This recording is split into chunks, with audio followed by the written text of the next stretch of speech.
अस्सलाम वालेकुम students. Limit of a function का टॉपिक हमने स्टार्ट किया हुआ था और मैंने आपको एक इम्पॉर्टेंट रिज़ल्ट लास्ट लेक्चर में प्रूव करवाया था। 1 + 1/n whole power n limit approach कर रही है, n अप्रोचेस टू इन्फिनिटी, और ये किसके इक्वल आता है? e के इक्वल आता है। ठीक है।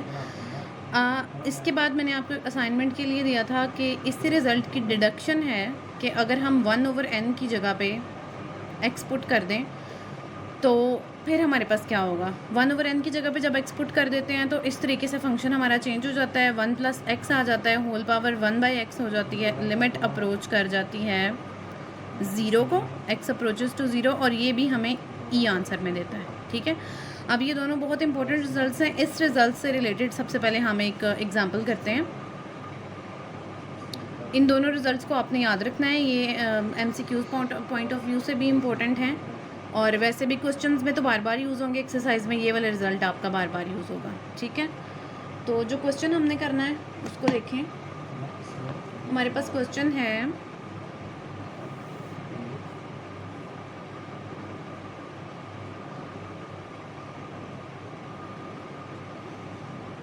a⁻x - 1 divided by x, limit approach कर रही है x अप्रोचेस टू 0, और इसको हमने किसके इक्वल प्रूव करना है? log to the base e a के इक्वल। ठीक है। अच्छा जी, देखें कैसे इसको हम प्रूव करेंगे। बेसिकली हमने यहाँ पे करना ये है, अगर तो डायरेक्ट लिमिट पुट करके देखें, वो कि मैं आपको पहले ही बता चुकी हूँ कि ये सारी टेक्निक्स, ये सारे रिजल्ट्स हम इसीलिए प्रूव कर रहे हैं कि 0/0 और इन्फिनिटी फॉर्म से बचा जा सके। तो डायरेक्ट लिमिट पुट करने से तो ये 0/0 फॉर्म बनती है। x की जगह पे आप 0 पुट करेंगे, a की पावर 0 1 आ जाएगा, 1 - 1 0, और नीचे भी 0/0 फॉर्म बन जाएगी। ठीक है। 0/0 फॉर्म नहीं बनने देनी तो हम कोई और टेक्निक्स अप्लाई करते हैं। अब हमने ये जो रिज़ल्ट पढ़ा है, इस रिज़ल्ट से रिलेटेड हमने इस क्वेश्चन को सॉल्व करना है। तो हमने इस जैसी फॉर्म बनानी है, 1 + समथिंग और उसका रेसिप्रोकल होल पावर में, फिर वो अगर लिमिट भी 0 को अप्रोच कर रही होगी तो ये आएगा। अच्छा, अब हम ये करते हैं कि इस तरह की फॉर्म बनाने के लिए हमें 1 + समथिंग चाहिए ना। तो 1 + समथिंग सबसे पहले हमें यहाँ पे कुछ सब्स्टिट्यूशंस लेनी पड़ेंगी। हम सपोज कर लेते हैं इस पूरी वैल्यू को, सपोज a⁻x - 1 = y। इसको हमने y के इक्वल सपोज कर लिया। अच्छा, अब हुआ क्या है कि क्वेश्चन गिवन था x वेरिएबल में, मैं चली गई हूँ उस पोजीशन से y वेरिएबल में, तो लिमिट उसके अकॉर्डिंग चेंज होगी। जब हम किसी क्वेश्चन में ऐसे करें कि खुद से कोई भी लिमिट जो है वो खुद से कोई पोजीशन करें तो उसके अकॉर्डिंग लिमिट भी चेंज होती है। ज़ाहिर बात है, हम x से y में जा रहे हैं तो लिमिट भी x से y में जाएगी। तो यहाँ पर आप देखें, लिमिट हमारी इसमें पुट करेंगे। ठीक है। x की पावर a की पावर 0, x की जगह पे यानी कि 0, तो a की पावर 0 1 आ जाएगा, 1 - 1 0 हो जाएगा। तो when x approaches to 0 then y also approaches to 0। ठीक है, अकॉर्डिंग टू 1, ये जो हमने सपोज किया है। ठीक है। फ्रॉम 1 हम यहाँ पे लिख देते हैं, when x approaches to 0 then y approaches to 0। अच्छा जी, अब क्या होगा? लिमिट तो हमारी चेंज हो गई। न्यूमरेटर में जो भी फंक्शन है उसकी जगह पे हमने पुट कर देना है y, तो डिनोमिनेटर में तो अब x रह गया है ना, हमने टोटली y वेरिएबल में चले जाना है। तो अब x की जगह पे हमें क्या पुट कर सकते हैं हम, वो भी हमने इधर से निकालना है। अब यहाँ से निकालने के लिए क्या करना चाहिए? सबसे पहले जी आप आएँ, 1 को लेके चलें। 1 implies that a⁻x = y, 1 दूसरी तरफ जाएगा, ऐड हो जाएगा। और अब ये हमने पढ़ा हुआ है लॉगरिदम की प्रॉपर्टीज़ में कि जब भी हमने पावर की किसी वैल्यू को नीचे एज अ कोफिशिएंट लाना होता है तो हम क्या करते हैं, दोनों तरफ लॉगरिदम ले लेते हैं। तो हम दोनों तरफ लॉग लेंगे। दोनों तरफ लॉग लेने से क्या होगा? Taking log on both sides, taking log on both side से ये होगा कि x हमारे पास ये जो पावर में है ये नीचे आ जाएगा, और इस साइड पे लॉग, और ये जो वैल्यू थी ये ज़ाहिर बात है दूसरी तरफ जाके उसकी बेस बन जाएगी। ये आपने लॉगरिदम की प्रॉपर्टीज़ जो हैं ये मैट्रिक में पढ़ी हुई हैं। अब ये x की वैल्यू आ गई हमारे पास। अब हम पूरा का पूरा गिवन फंक्शन जो है वो चेंज कर सकते हैं। ठीक है। सो द गिवन फंक्शन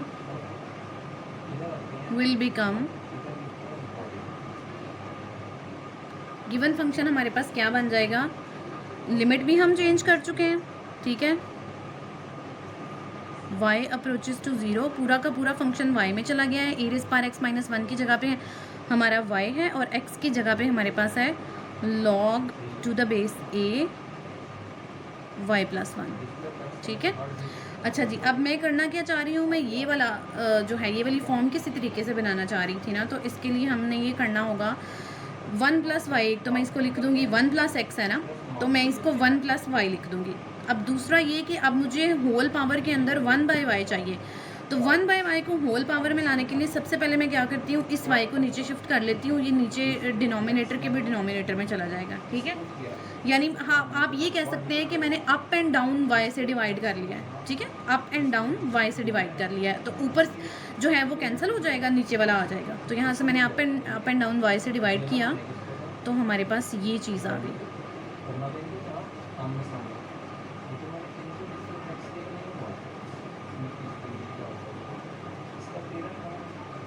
ठीक है।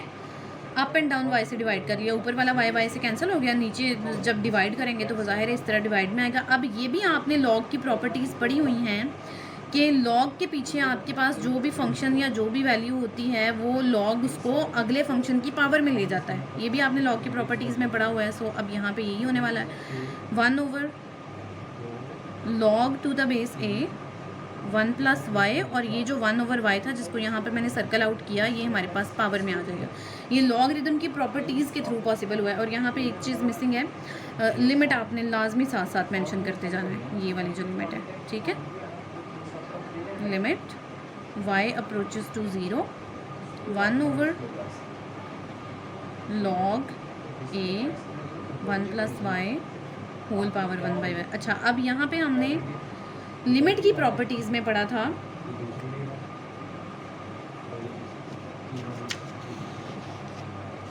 लिमिट की प्रॉपर्टीज़ में पढ़ा था कि लिमिट जो है वो किसी भी लॉग के अंदर भी जा सकती है, और यहाँ पे कोई अगर मल्टीपल होगा उसका कोई स्केलर मल्टीपल तो भी उसके अंदर जा सकती है। तो लिमिट जो है वो हमारी, फर्स्ट ऑफ ऑल तो लिमिट की प्रॉपर्टीज़ में ये था ना कि अगर जो दो वैल्यूज़ डिवाइड हो रही हैं तो वो ऊपर नीचे दोनों के साथ सेपरेट हो जाएगी, तो दोनों के साथ सेपरेट होगी तो 1 की लिमिट 1 ही रहेगा, नीचे आ जाएगी तो वो हम लॉग के अंदर उसको शिफ्ट कर लेंगे, ठीक है।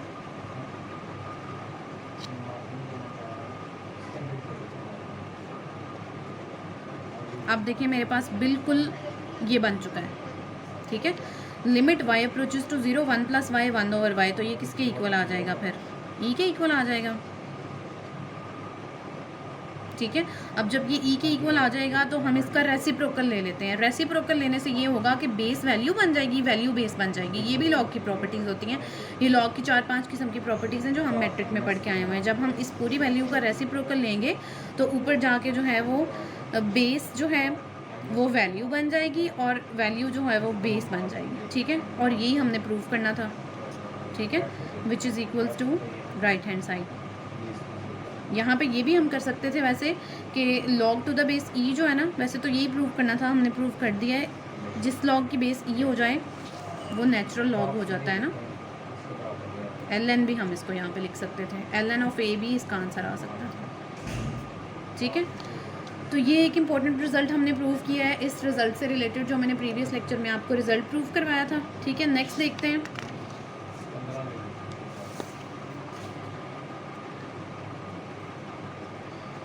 नेक्स्ट है जी, नेक्स्ट सबसे पहले आपको सैंडविच थ्योरम के बारे में बताती हूँ कि वो क्या चीज़ है।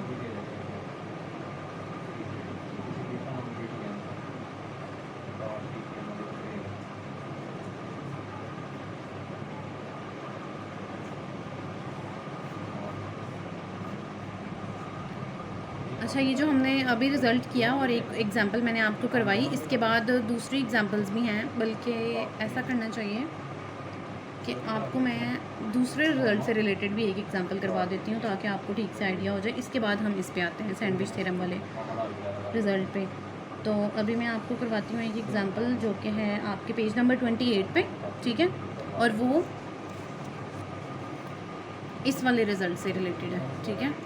वो हम पहले कर लेते हैं।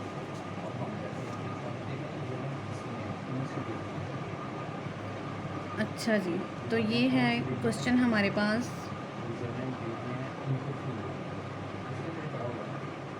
1 plus 3 divided by n whole power 2n है यहाँ पे, और लिमिट अप्रोच कर रही है इन्फिनिटी को, limit n approaches to positive infinity. ठीक है। अच्छा, अब ये क्वेश्चन है इस रिजल्ट से related, 1 plus 1 by n whole power n is equals to e when limit में n अप्रोच करेगा इन्फिनिटी को। ठीक है, ये इस रिजल्ट से रिलेटेड है। अच्छा, अब हमने इन क्वेश्चंस में करना यही होता है कि ये फॉर्म किसी तरह बनानी है। जैसे अभी मैंने प्रीवियस एग्जांपल में भी यही कुछ किया है, जो रिजल्ट है उस जैसी फॉर्म आप किसी तरह से अच्छा, इस फंक्शन से रिलेटेड अब हमने ये वाला क्वेश्चन सॉल्व करना है। ठीक है, हमारे पास है यहाँ पे 3 divided by n।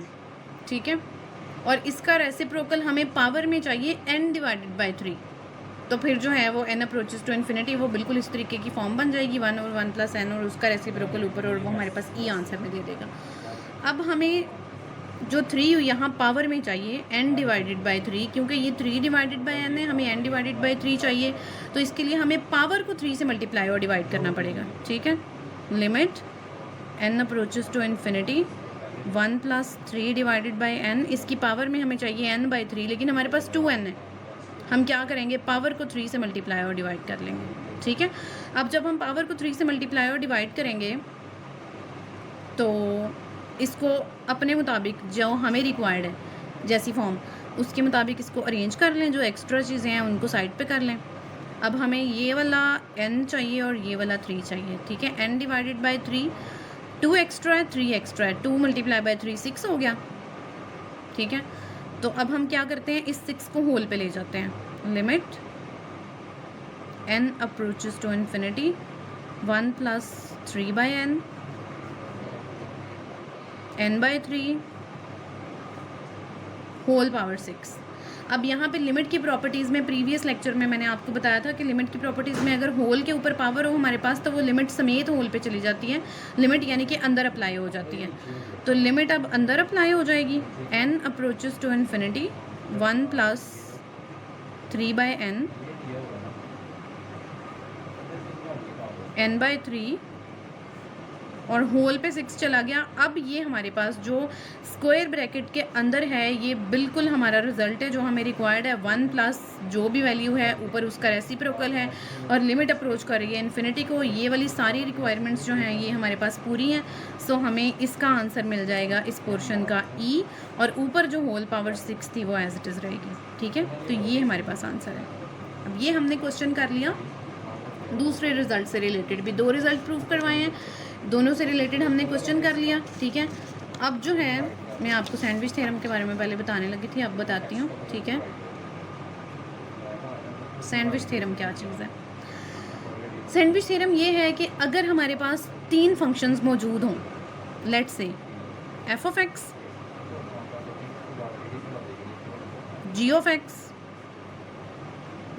h of x, let's say ये 3 फंक्शंस हैं हमारे पास। ठीक है, और तीनों के ऊपर जो है वो सेम लिमिट अप्लाई हो रही है। ठीक है, जब इन तीनों के ऊपर सेम लिमिट अप्लाई हो, let's say limit x approaches to 0, और वो सेम लिमिट 0 रहेगी, ये भी आपने याद रखना है। ठीक है, 0, इसका आंसर हमें मिल जाता है l फॉर एग्जांपल। ठीक है, जस्ट आपको समझाने के लिए मैं लिख रही हूँ कि कोई फंक्शन था, उसकी लिमिट मैंने निकाली तो वो l आ गई।